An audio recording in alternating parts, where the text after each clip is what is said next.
आपने कभी भी नहीं सुना होगा किसी का नाम विभीषण रखते हुए। दरअसल विभीषण नाम खराब नहीं है, लेकिन विभीषण ने अपने सगे भाई के साथ ऐसा बहुत सारे लोगों को मानना है दगा किया राम भक्ति के नाम पर, और राम जी के शरण में चले गए। इस वजह से विभीषण नाम सही होते हुए भी बहुत सारे लोग नहीं रखते, जबकि रावण नाम रख लेते हैं। एक सांसद भी हैं रावण जी, उन्होंने भी अपना नाम टाइटल जो है रावण ही रखा है। दूसरे शब्दों में ट्रेटर्स जो पहलगाम हमले के बाद से गिरफ्तार हुए हैं भारत के अलग अलग हिस्सों से, देशद्रोही, वे वास्तव में किसी ऐसे षड्यंत्र के शिकार हैं जो भारत विरोधी गतिविधि में लिप्त है। जाहिर है बिना पाकिस्तान के शाह पर ये सब हो नहीं सकता। इसमें तमाम हिंदू भी हैं, तमाम मुस्लिम भी हैं। जैसे असम से जिन 50 लोगों की शुरू में गिरफ्तारी हुई थी पहलगाम घटना के बाद से, बाद में अभी 19 बताया वहाँ के हिमंत विश्व शर्मा ने। तो उन 50 में तो अधिकांश लोग वैसे मुस्लिम थे, लेकिन कुछ हिंदू भी शामिल थे। दूसरे शब्दों में कछार एरिया या बागपेटा एरिया या ज़िला आदि जगहों से ज़्यादा गिरफ्तारियाँ वहाँ हाल में हुई हैं। इसी प्रकार से हरियाणा के नूंह ज़िले से बहुत सारी गिरफ्तारियाँ हुई हैं। ज्योति मल्होत्रा की गिरफ्तारी तो हिसार से हुई थी। उसके पिताजी के बारे में कहा जाता है कि वो बिजली विभाग में काम कर रहे छोटे से कर्मचारी थे, लेकिन उसकी मंथली इनकम देखकर अधिकारियों के होश उड़ गए। जब देखे वही 10 लाख प्लस उसकी मंथली इनकम है, और वो पोस्ट करती रहती है एंटी इंडिया या भारत और पाकिस्तान के बीच मेल मिलाप की। तो उसके बारे में जांच हुई ज्योति मल्होत्रा के बारे में, तो पता चला कि वो पाकिस्तानी एम्बेसी की भी यात्रा, हाई कमीशन की भी यात्रा कर चुकी है, और वहाँ वो किसी दानी से मिल चुकी है। शायद कुछ लोग, कुछ रिपोर्टर बताते हैं उससे उसकी शादी भी हो चुकी है। वो पाकिस्तान गई थी, मरीम नवाज से मिली थी, और भी कई लोगों से मिली थी। वहाँ काफ़ी दिन ट्रैवल ब्लॉगर है, उसके फॉलोअर की संख्या भी ठीक ठाक है उस पर, एक्स पर जो है और फेसबुक पर। दूसरे शब्दों में वो अपना पोस्ट करती रहती है, और अब उसमें एंटी इंडिया ओवरटोन शामिल रहता है। कहीं न कहीं से पाकिस्तान के साथ लिबरलिज्म के पाठ पढ़ाती है, और भारत को ही वामपंथियों की तरह से दोष देती रहती है, जो तथाकथित वामपंथी हैं, जो मानवता, भाईचारा, ह्यूमनिज्म, कंपैशन आदि की बातें किया करते हैं। दरअसल वे रियलिटी से दूर चले जाते हैं इस तरह की फिलॉसफी झाड़ते झाड़ते। तो ज्योति मल्होत्रा का नाम भी उसमें शामिल है। हालांकि पॉलिटिकल पार्टी ज़्यादातर ज्योति मल्होत्रा के बारे में बात कर रहे हैं, क्योंकि वो हिंदू है। मुस्लिम ट्रैक्टर के बारे में कम बातें कर रहे हैं, क्योंकि उससे अपने वोट बैंक खिसकने का डर है। और ज्योति मल्होत्रा हिंदू है, उसमें कुछ सिख भी पकड़े गए हैं, कुछ ईसाई भी पकड़े गए हैं, कुछ अन्य लोग भी पकड़े गए हैं। मुसलमानों की संख्या सबसे ज़्यादा है। जाहिर है पाकिस्तान के ऊपर भारत के हमले से सबसे ज़्यादा दर्द उन्हीं को हुआ होगा। तो इस प्रकार से भारत विरोधी गैंग काम करता रहता है युद्ध के दौरान, और पाकिस्तान को यहाँ के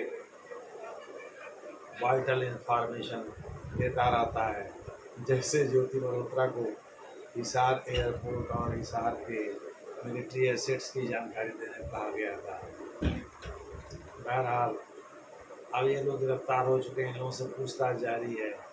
आगे देखते हैं क्या निकल करके सामने आता है। वैसे आपको हम बता दें, इसीलिए हमारे संविधान निर्माताओं ने अनुच्छेद 352 के तहत व्यवस्था की है कि युद्ध और बाह्य आक्रमण की स्थिति में नेशनल इमरजेंसी की घोषणा हो जाएगी खुद ब खुद, और खुद ब खुद आर्टिकल 19 सस्पेंड हो जाएगा। इसलिए भी एक बहुत बड़ा कारण है कि इस युद्ध को वार घोषित नहीं किया गया, नहीं तो नरेंद्र मोदी को इमरजेंसी की घोषणा भी करवानी पड़ती राष्ट्रपति से, और फिर आर्टिकल 19 को भी नॉन एग्जिस्टेंट बनाने यानी ख़त्म करना पड़ता है, ताकि बाद में भी आप कोर्ट जा करके ये नहीं कहें कि हमको ये नहीं बोलने दिया गया, वो नहीं बोलने दिया गया, यहाँ नहीं जाने दिया गया, वहाँ नहीं जाने दिया गया। दूसरे शब्दों में वार और एक्सटर्नल एग्रेशन की स्थिति में भी नेशनल इमरजेंसी लगती है। इसमें आर्म्ड रिबेलियन जोड़ देंगे तो भी नेशनल इमरजेंसी है। और इन दोनों के में किसी एक के आधार पर ये नेशनल इमरजेंसी घोषित की जा सकती है राष्ट्रपति द्वारा अनुच्छेद 352 के अंतर्गत।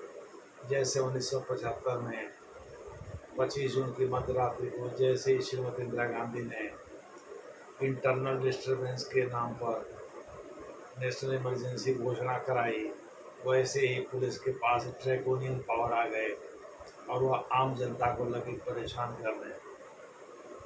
संजय गांधी उस समय जिंदा थे, उस समय उन्होंने इंदिरा गांधी के ऊपर दबाव डाल करके बहुत सारे काम ऐसे करवा दिए जो कि इंदिरा गांधी नहीं करना चाहती रहेंगी। इसलिए यह शासन अलोकप्रिय हो गया। नतीजा ये हुआ कि जब 1977 में चुनाव हुए तो उसमें मोरारजी देसाई के नेतृत्व बाद में आया, लेकिन जनता पार्टी के लोगों ने, जो लोग जेल में भी बंद थे जैसे जॉर्ज फर्नांडिस लोग, ऐसे लोग वो भारी बहुमत से चुन करके आए। मोटे तौर पर हम कह सकते हैं कि इस समय जो स्थिति है वो पाकिस्तान के साथ तनाव की ज़रूर है और बाह्य आक्रमण की अपीलों के वगैरह देख लिया जाए, लेकिन बाह्य आक्रमण और वार के बावजूद जो है भारत सरकार ने इसकी घोषणा नहीं की। और लेकिन अगर कर दी होती तो भी भारत और पाकिस्तान के बीच जो तनातनी है, भारत में बहुत सारे ऐसे लिबरल विचारधारा के लोग हैं जो लोग जिनको कई चैनल वाले लिबरांडो कहा करते हैं, और वे भारत और पाकिस्तान के बीच अमन की बात किया करते हैं, अमन चैन शांति की बात किया करते हैं, जो कि पॉसिबल नहीं है क्योंकि पाकिस्तान एक खुराफाती देश है और इस वजह से एक क्रैकडाउन चलते रहना चाहिए लगातार। ऐसा नहीं है कि युद्ध के समय जगे और बाद में टाइम फिक्स हो गया। तभी भारत विरोधी लोगों का पता किया जा सकता है और हर चीज़ पर सुरक्षा एजेंसियों को नज़र रखना होगा। आम आदमी पर नज़र रखने के लिए या उनके पर्सनल डेटा से संबंधित आधार कार्ड के माध्यम से, अन्य माध्यम से जो पर्सनल डेटा है उसमें जानकारी एकत्रित रखने के लिए, सुरक्षित रखने के लिए ही नेट ग्रिड का निर्माण किया गया 2008 में, और महग और एसमैक बनाए गए मल्टी एजेंसी सेंटर जो डेटा को डिस्ट्रीब्यूट करते हैं। और नेट ग्रिड मुख्य रूप से नेशनल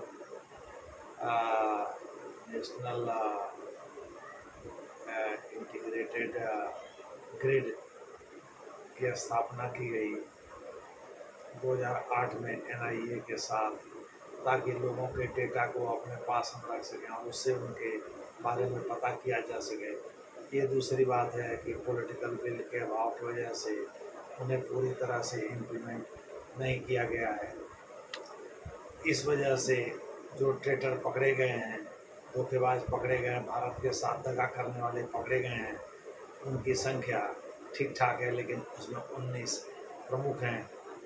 कुछ लोगों के बारे में तो बहुत मीडिया में चल भी रहा है, कुछ लोगों को जानबूझ करके सप्रेस किया जा रहा है या कम हाईलाइट किया जा रहा है, जैसे राजस्थान से, पंजाब से, असम से, उत्तर प्रदेश से, इन सब जगहों से, हरियाणा से जो गिरफ्तारी हुई है उनमें कुछ नाम को हाईलाइट किया जा रहा है, कुछ नाम को छिपाया जा रहा है।